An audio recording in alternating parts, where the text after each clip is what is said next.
Holly, this is me trying to figure out how to work my own camera when my notes are on my phone.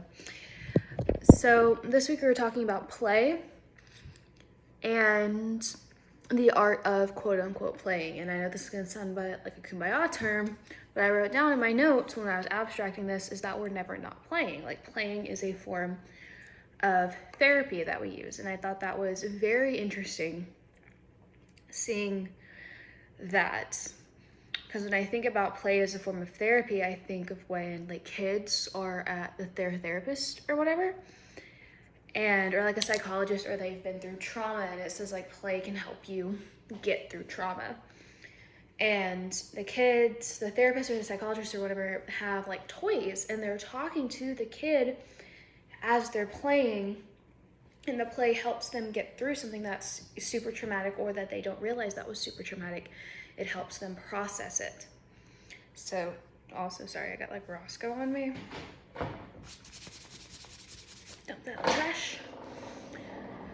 So, playing as a form of coping with trauma makes me think about like our live performances, and when we're devising and we're playing in the space and we're playing around with it, that whether we know it or not, us doing this repeated movement, these repeated rituals are helping us cope with stuff that we may or may not have known that we are having an issue with I'm moving things, that trash can smells awful gross, that we may or may not have like an issue with. So we're talking about play like that. It's just like mind-blowing that it works like that. Like, I never thought of it like that.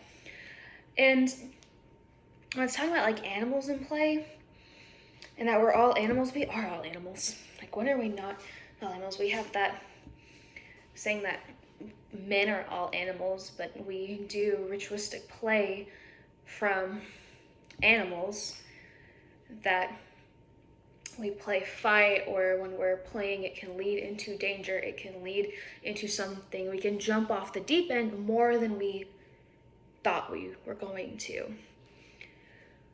I'm trying to reverse my notes.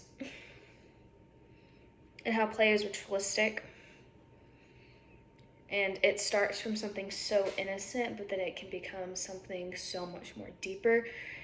Like, I think of like sex when I think of that. I know it's so weird. Sex, when we're talking about play, is you have like that, or sexual like relationships. So relationships, you have like cute little puppy dog face where you're like, oh, we're just playing around. And then it leads into something where now you're talking about sex as intimate play. And that's what I think is so unique about it, that it's a play as a form of like ritual, where we do rituals on a daily basis. We play on a daily basis. We play with parts of our bodies. We enact a play, and the multiple definitions of play that it's like, in my opinion, I think it's like contested because it's like performance. There's no really like agreed upon one set definition of play, unless you're talking about like a performance play, and even that's not like a set definition of performance play.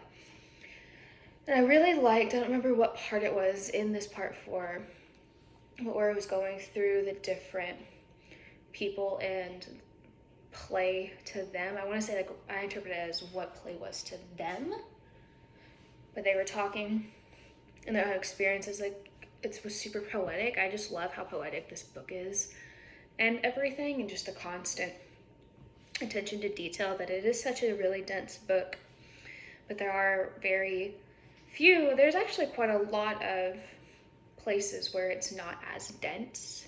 In my opinion, it's the poesis of it makes it where it's easily digestible. And that's what I really like about this Bile Brady book. Bile, is it bile or bile? Because I don't want to say bile. So, yes. And play theater ritual. So, I just kind of like got centered on the fact that it was like animalistic behavior, that humans are animals and we have those animal tendencies, and we have those like primal needs and stuff when it comes to other things. I don't know why I'm like so centered on this, but I really kind of liked it that it kept comparing us to animals, because I don't think in a way people compare people to animals in a sense that is like not complimentary, but like in a positive manner. So when you're trying to understand why people play, you can look at animals. Like animals play for survival, they play for intimacy, they play for like fun. Like you see little like lion cubs playing, they're playing to build those skills that they'll need to, when they go off on their own, to hunt, to kill, to be able to feed themselves.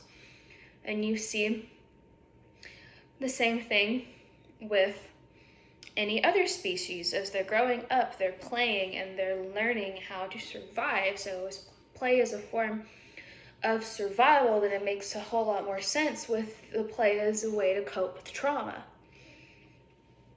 Because if we're constantly playing, like, you're never gonna figure out how to use a fork if you don't play around with it and figure out that this part stabs yourself and this part will choke yourself, or that if you put a fork in the microwave, your microwave's gonna explode, or if you put a fork down the garbage disposal, your garbage disposal is gonna catch on fire. I don't know how you want to interpret this, but it's the same with like any kind of skill. We play around with things to enhance our skill and to learn how to do stuff. Like we play around with our watches. We play around with everything. Like I know it's a kumbaya tour, but like when are we not performing? When are we not playing? We're playing, even when we're learning memorization tricks and everything, you're learning in a process that works for you. So if play is part of learning for a process that works for you, then why is play so looked down upon when kids are playing?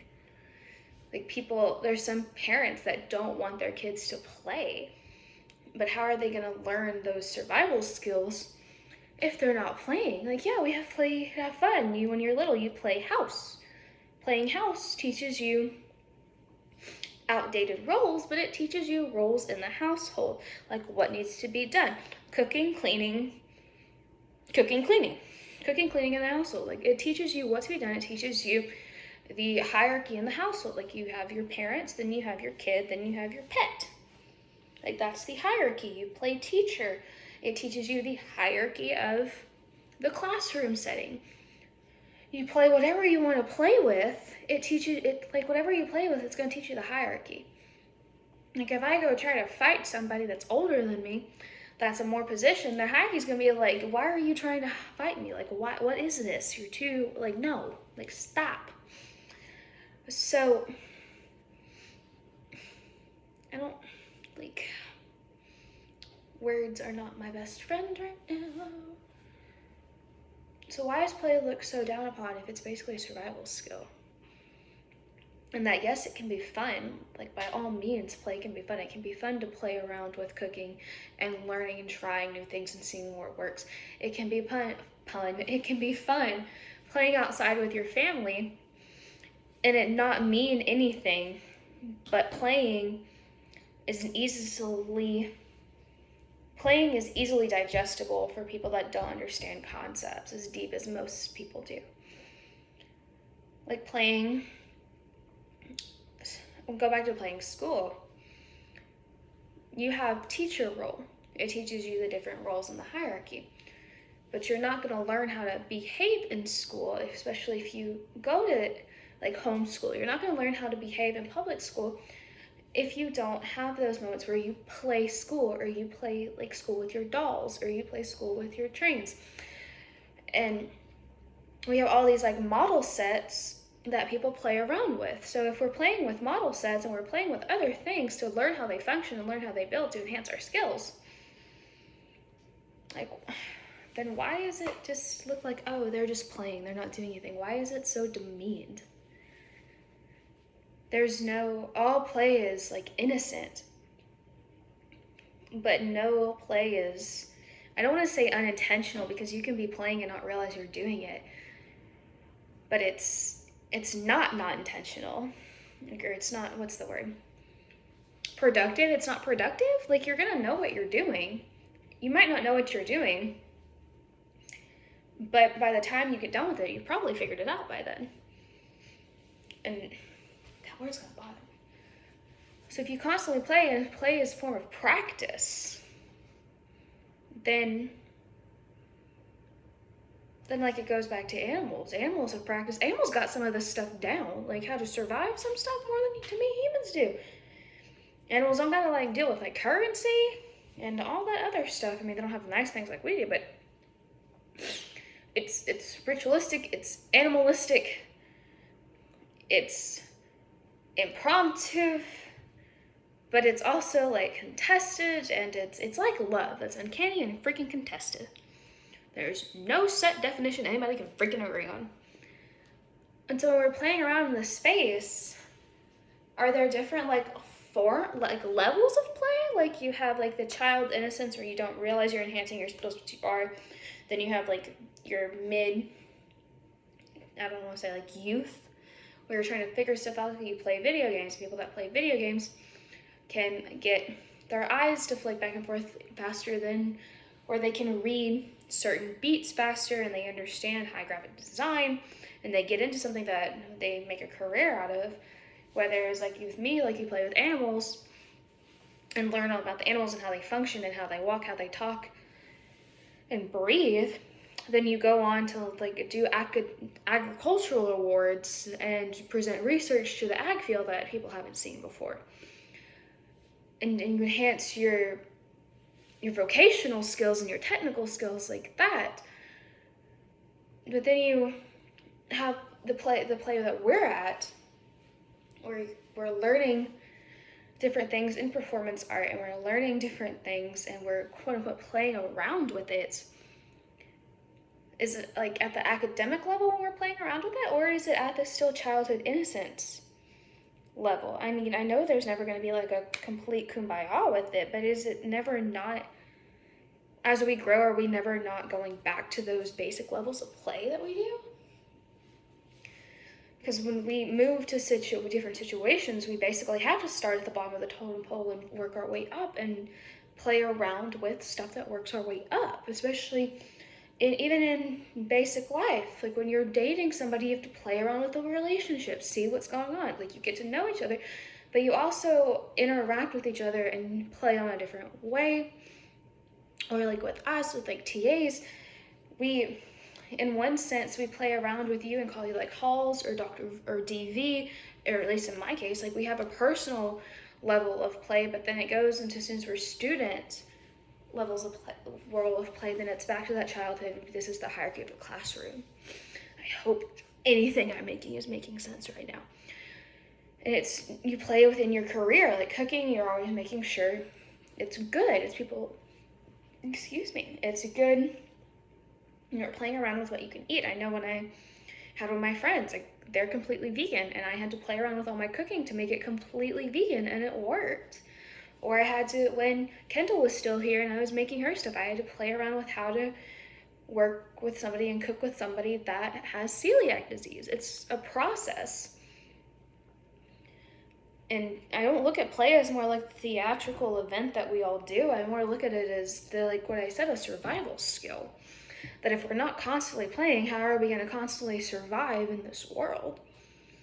Besides like basic human functions, you need like food, water, shelter, good survival, but you need food, water, shelter, and skill. And if playing develops our skills, then it goes back again. Why is it just seen as something childish and something to me? Like, why is it demeaned and diminished and dismissed when it works? So I have a book. I should show you my book. It's covered in coffee. So that's like animals and the animalistic of play. I'm probably combining stuff together at this point. If animals have rituals that they play around with, and humans have rituals that they play around with, why? I mean, I get why we're known as like a smarter species, but why at the same time? Because like I said, animals got this play thing almost down to a T. If they didn't have, like, if we have a lot more technology and advancement than them, but they have this like play down to T and the hierarchy of play down to a T. And if all humans are just like animals, then we should have this hierarchy to a T, but no, we don't. I mean, we do, but we don't. Animals got the, like, we eat, we sleep, here's the skill. If you're not gonna learn, you're gonna die. Humans, you're like, if you're not gonna learn, it's okay to try again. There's no actual really bad consequences if you fail the first time. There's no repercussions if you fail the first time you learn how to play. In animals, it's like you either figure it out or you don't. And I'm gonna end on there because I don't want to dig myself in a rabbit hole. Bye!